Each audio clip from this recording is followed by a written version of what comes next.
Hi, my name is Seth Wolk. I'm the Chief Medical Officer at Spectrum Health.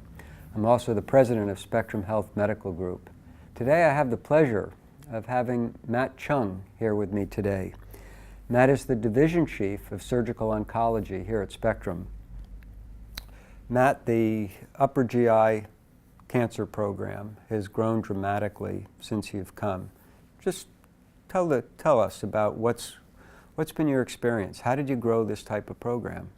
As you know, I've been in Grand Rapids for about 11 and a half years and was a one-man show for many years until about 4 years ago. The Spectrum Health Medical Group allowed me to grow the division to what it is now, and we have 3 surgical oncologists working full-time. Why Grand Rapids? I never heard of it, but when I came to this town and talked to the people who were doing the type of surgeries that I'm interested in, big pancreas cancer surgeries, esophagectomies, liver resections, there were only a handful, maybe a dozen being done at the time. Matt, as a surgical oncologist, you do some pretty big operations, complex operations, high-risk operations. Outcomes are very, very important. What are your outcomes? What are the program's outcomes to date? Some of the bigger operations we do are pancreas cancer surgery, Whipple operations, or total pancreatectomies where we remove everyone's entire pancreas. That would be one of them. The other operation that we do would be an esophagectomy. Those 2 operations have traditionally been associated with high mortality rates. Over the last 8 years cumulatively, we've had one of the lowest mortality rates in those operations. So we know where we rank in terms of when compared to other hospitals in the state, and we have been the lowest in both major pancreatectomies as well as esophagectomies. And nationally, actually searching the leapfrog data, I couldn't come up with any other hospitals that had a lower mortality rate than we have. 1 in 2 of us are going to get cancer in our lifetime. I think we've all been touched by a family member, friends, ones you care about with cancer. I've felt that personally in my own personal life, so it matters greatly to me and my partners. We hope to not only take care of their medical and surgical needs, but also do that in the context of what that person desires out of that person's life. I really take pride in that. I think that's reflected by our patient satisfaction scores, and I'm happy to report our patient satisfaction scores have been consistently in the 96th percentile or higher. Research, Yes. Another area that you have excelled in. Why and what are you doing? What's going on in the research, in your research world? Yes, I do a lot of clinical outcomes research, not bench research.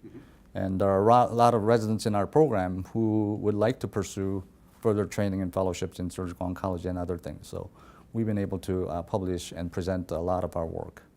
Matt, one of the big issues we face in medicine, and maybe it's a good and a bad problem, and that's access. Patients getting in to actually get the care they need in a timely fashion.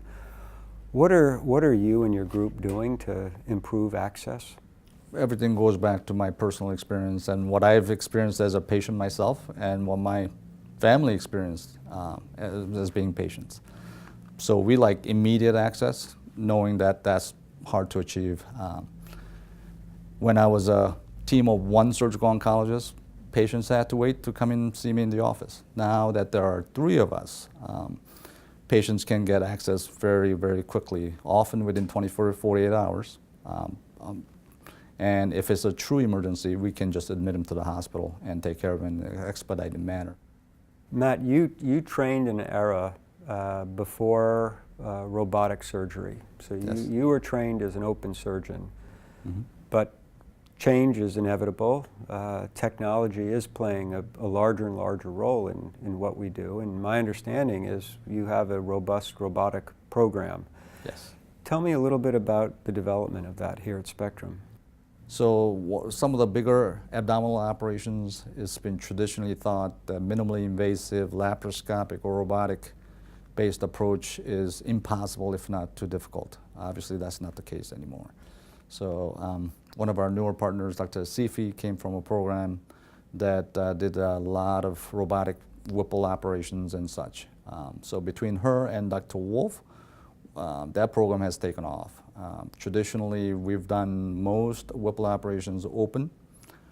Nationally, it happens about 10% of the time or less, and usually all at high-powered academic centers. Currently, about almost 50% of our Whipples are being done robotically. 50%? Yes. So that has really taken off. I thought that would take another 5 years to get there, but it's gotten there in about a year and a half. The future of surgical oncology is applying more robotic or minimally invasive surgery. So patients have less scars, a little less suffering, go home maybe a little earlier. And then the other part of surgical oncology is when patients have cancer that are spread throughout the abdomen with carcinomatosis. Sometimes we do exactly the opposite approach of robotic surgery, so-called cytoreductive surgery with HIPEC, heated intraperitoneal chemo. Is that a debulking Yes. procedure? Okay. Debulking procedure with heated intraperitoneal chemotherapy. Where is that done frequently in Michigan, in the Midwest? Where is it done? Until about 4 years ago, we're the only place doing that. And then now there's one other program in Michigan that's doing it. We perform 40 plus of those operations a year, which is a lot. So we are considered one of the higher volume centers, and there are not too many of those centers in the United States even. Matt, it's been a pleasure having you here today. I appreciate you taking some time out of your schedule to come chat with me. I wish you the very best, and I'm looking forward to the next 5 to 10 years to see where your program will go. Thank you. Thanks, Seth.